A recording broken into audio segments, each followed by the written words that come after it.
Bonjour Maude, je suis ravie de te retrouver pour ce nouveau rendez-vous sur notre branche. Donc aujourd'hui, on va aborder avec toi un sujet un peu clé, je trouve. On va apprendre plein de choses, j'en suis sûre. Tu vas nous aider à être indépendants lors de notre visite aux archives départementales. Avant de rentrer dans le cœur du sujet, je t'invite à te présenter, s'il te plaît. Eh bien, bonjour Sandrine. Donc moi, je suis Maude, je suis archiviste.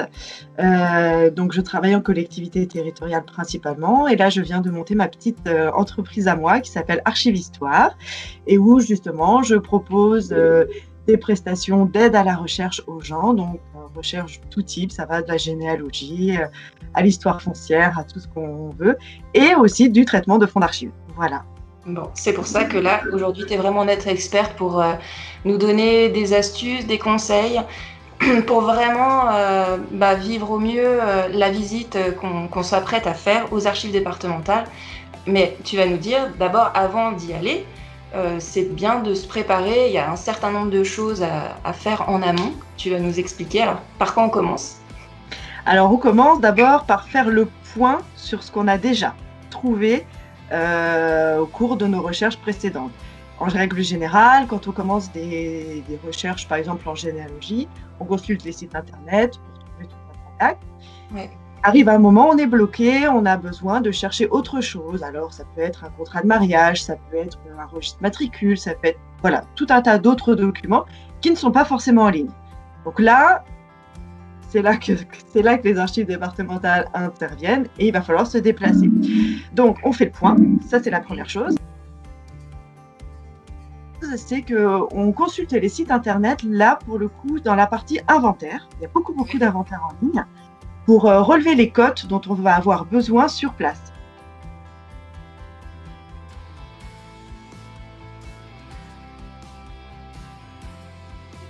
Parce que c'est un gros gain de temps, une fois qu'on est sur place, on n'a pas besoin de le faire. Donc voilà, il y en a déjà beaucoup qu'on peut faire en ligne, donc ça on le fait. On se renseigne aussi sur les horaires des lieux, parce que tout n'ouvre pas aux mêmes horaires. Alors ça peut paraître très bête, hein, mais il faut y penser sur les horaires et aussi sur le fonctionnement du lieu. Il y a certains dépôts qui ont des horaires de levée pour la commande des documents, d'autres qui n'en ont pas. Voilà, donc ça permet de s'organiser en amont. On se renseigne aussi sur les fonds indisponibles. Il peut y avoir dans certains endroits des fonds indisponibles parce qu'ils sont en cours de classement ou parce qu'ils sont en mauvais état, parce que voilà, pour différentes raisons. En général, ils sont indiqués sur les sites internet. Donc voilà, si on voit que le fonds qu'on veut consulter n'est pas disponible, il va falloir trouver une autre solution.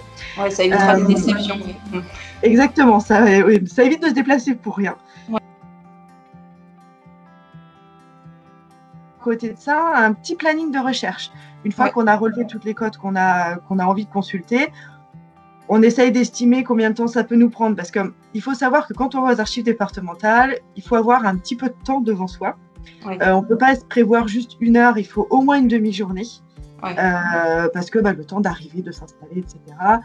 De prendre le temps de chercher aussi, parce qu'on peut vite être pris dans le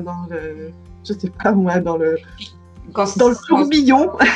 Oui, puis quand c'est une première visite, par exemple, se familiariser avec les lieux, on en parlera après dans la seconde partie de ce rendez-vous, mais donc oui, prendre le temps, je pense que c'est bien de le rappeler. Ça a avoir du temps. Donc, il y avoir une chose à laquelle il va falloir faire très attention, c'est les délais de communicabilité.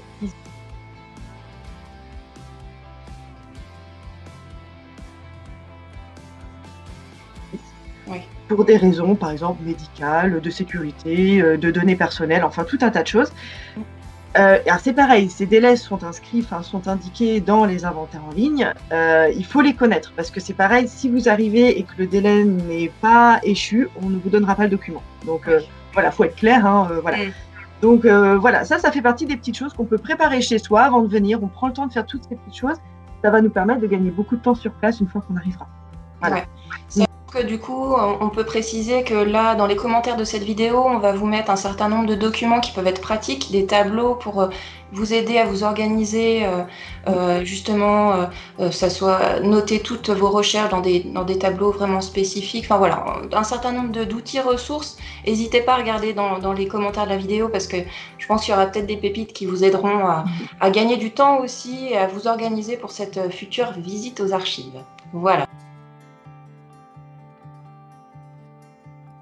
On est bien préparé, on a toutes nos affaires. Il ne faut pas oublier d'emporter aussi les actes qu'on a pu récupérer, ou en tout cas toute information que vous avez à votre disposition. Les emmenez avec vous, vous faites un petit dossier.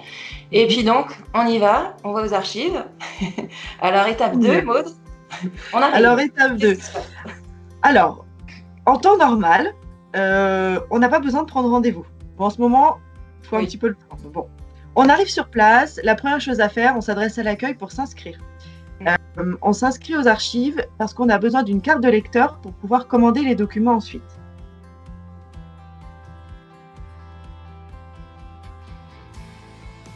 Salle de lecture, et là, on va avoir des personnes ressources, ce qu'on appelle un président de salle, qui est là, en fait, d'abord pour nous accueillir, et puis ensuite pour nous aider dans nos recherches. Alors, il va nous guider vers les inventaires, il va nous attribuer une place de lecteur, voilà.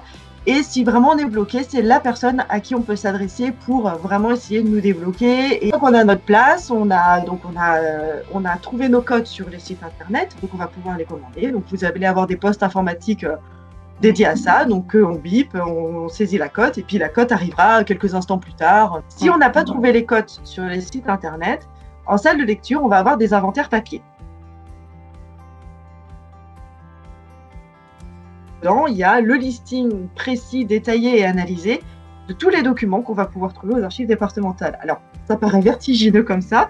C'est très très bien codifié. Il y a des cadres de classement par grandes thématiques qui ont été établis. Donc, ce sont des cadres de classement qui sont nationaux. Donc, partout où vous irez, ce seront les mêmes qui seront utilisés.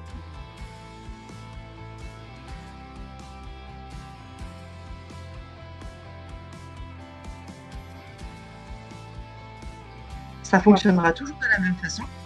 Et puis après, on a tout un tas d'entrées pour s'y retrouver dans ces inventaires. Alors, ça va de l'index au sommaire, la table des matières. Enfin, voilà, il y a vraiment tout un tas d'outils qui vont nous permettre de chercher la cote trésor, celle qui va vraiment nous aider dans nos recherches.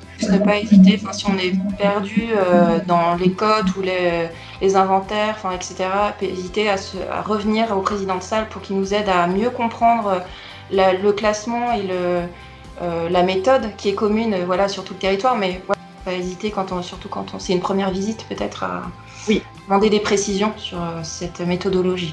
Ils vont aussi pouvoir vous fournir des petites fiches méthodologiques. Les archives départementales ont construit des petites fiches méthodologiques sur des sujets donnés. Un marin, l'histoire d'une maison, enfin voilà, vraiment sur tout un tas de sujets. Donc c'est des fiches qui sont vraiment très concises, très simples à utiliser. Voilà, ça peut permettre d'avoir une petite base sur laquelle qu'on va pouvoir s'appuyer pour démarrer. Quelque chose à pas oublier aussi dans tous les services d'archives départementales, et d'ailleurs municipales et autres, d'ailleurs, il y a toujours une bibliothèque qui est souvent très très fournie. Vraiment pas hésiter aussi à commander des livres qui peuvent nous aider dans nos recherches. On n'y pense pas toujours aux bibliothèques des archives, mais elles sont souvent très très utiles, très très bien fournies, parce que ce sont souvent des ouvrages qui ont vraiment un rapport avec le département ou avec le territoire sur lequel on est.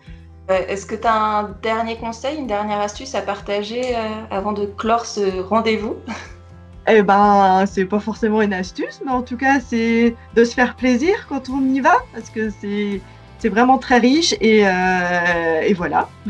D'accord. Bon, écoute, et puis sachant que je pense qu'il y aura des choses, on y reviendra, c'est un premier volet en tout cas pour vous donner des clés pour faciliter en tout cas votre visite aux archives, mais je pense que c'est un sujet qu'on revisitera sous d'autres angles, notamment peut-être pour aborder la question des archives notariées qu'on peut trouver, qui ne sont pas forcément toujours numérisées et qu'on peut consulter aux archives départementales. grosse source d'information là aussi. Mais patience, ce sera pour un prochain rendez-vous du coup. Oui, avec plaisir. Bon, bah écoute, je te remercie, Maud. Et puis, je te dis à une prochaine fois. Et n'hésitez pas à vous abonner à cette chaîne YouTube pour pouvoir être informé des prochaines vidéos et des prochaines thématiques qu'on va aborder ensemble. Voilà. Merci Sandrine, à bientôt. À bientôt.